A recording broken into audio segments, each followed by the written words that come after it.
Hey guys, Tom here, Off Leash Canine Training. Somebody just posted something on Pet Place about their dog barking and wanted to get some advice on bark collars. So I'm going to make this quick video. I probably should have made this years ago. I believe in bark collars. I think they're great, but the reason why I believe in them and I think they're great is because I understand how they work. And I understand how remote training collars in general work. A lot of people think that e-collars shock the crap out of dogs. And yeah, they do, if you don't use it properly. Just like I can take a prong collar, a choke chain, I can take a regular leash and mentally and physically damage a dog if it's not used correctly. And I could do multiple videos and minutes and minutes and minutes of talking on those topics.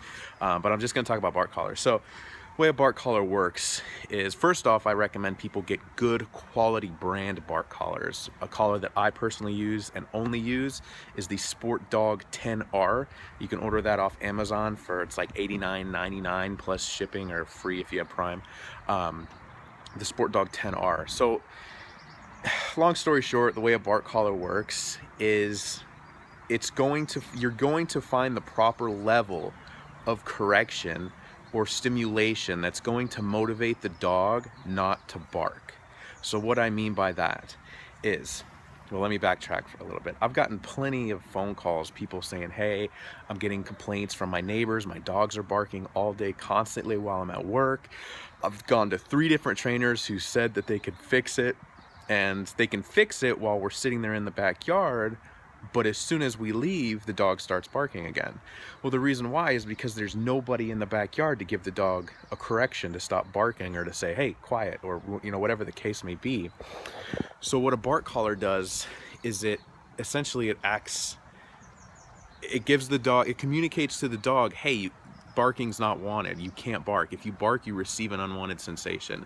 Now, when I say unwanted sensation, notice how I don't say a shock or a high level of intensity. It's not. It's the whole goal is to find the level on the bark collar that motivates the dog to stop barking.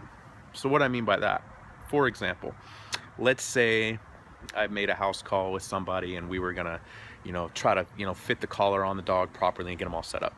So what we would do is I would take the bark collar, specifically the Sport Dog 10R, and I'd put it on the very, very minimal setting, which is a number 1, right? And number 1 is very light. It's just it's a tiny little tap, right? A little tiny tap. Okay. We put it on the dog, and the reason why a bark collar is so great is the timing is perfect. There's a sensor inside that bark collar that can sense when the dog's vocal cords are vibrating or going off or barking. So what'll happen is, as soon as the dog barks, it'll give him a little tap, right? Roof, tap, roof, roof.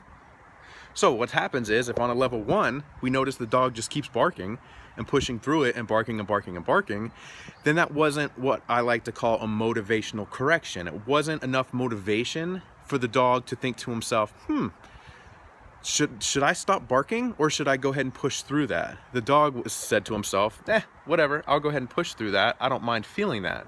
So then we take it up a notch and we go to a level 2. So then we put it on level 2, we go back into the house, dog starts to bark, roof, roof, roof, roof, keeps barking. Then we go to a level 3. To give you an idea, I rarely go above a 1, but I'm explaining it this way so that you guys understand. There are some dogs I've had on level 8. All dogs are different. All dogs feel things at different levels. So we go to a level 2, dog keeps pushing through it. Then we go to a level 3, right? Let's say we go to a level 3, and then we go back inside. The dog barks, and he kind of stays quiet for a little bit. That tells me he felt that. He felt that weird feeling on his neck. And he's thinking to himself, that was weird. I'm gonna go ahead and bark again. Oh, and he feels it again. Then the dog's gonna decide, is it worth it? Is it worth it for me to keep barking and to keep feeling that weird feeling? Some dogs will keep barking. So then we bump it up to a level 4. Now, some dogs will feel that very small level of sensation and okay, I don't want to bark. Every time I bark, I feel that weird feeling. I'd rather just not bark, right? Some dogs, very, very low levels, and it works. So let's say that's not the type of dog we're dealing with. So we bump it up to, where are we at? 4. Then what happens is the dog barks, and you can see the dog become very uncomfortable when he barks.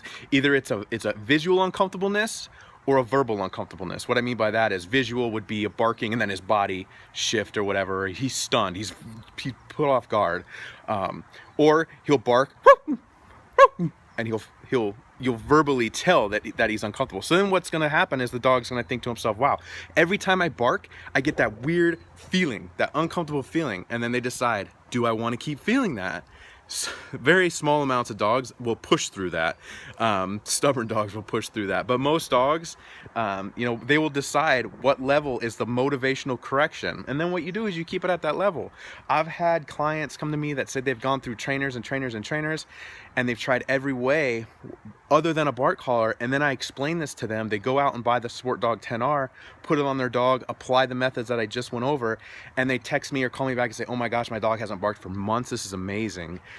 It's all about using it properly, guys. If you were to go and buy that same bark collar and put it on a level 4 right off the bat, you know, a lot of people think, oh, my dog's a Rottweiler, he's big, he's gonna need a high level. No, that's not true.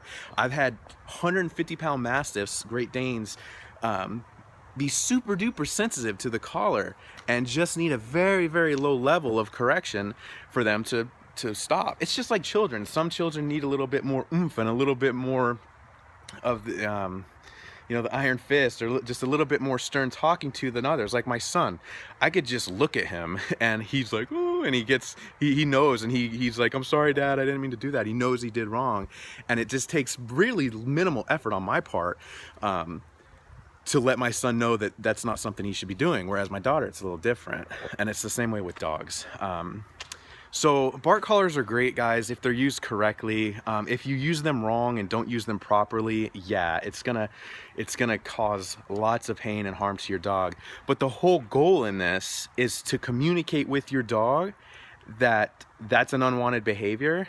You're not supposed to be doing that, and every time you do that, something negative happens. That's the negative sense, just like with kids, just like when you're raising kids. You know, if my daughter doesn't listen, she gets her iPad taken away, or whatever the case may be. But it is a great communication tool if it's done properly. Remote collar training is done kind of the same way, a little different. Keep in mind, remote collar training, that's for training. So the levels are actually a lot lighter than what we're talking about with bark collars. Because bark collars, it's a tool specifically for unwanted behaviors. So the levels are a little bit more intense. But like I said, guys, it's not hurting the dogs if you're using it right. I hope that kind of sheds some light on the bark collar topic. If you guys have any questions, I'll leave some info on this link. Comment me below or private message me. All right, guys, have a good day.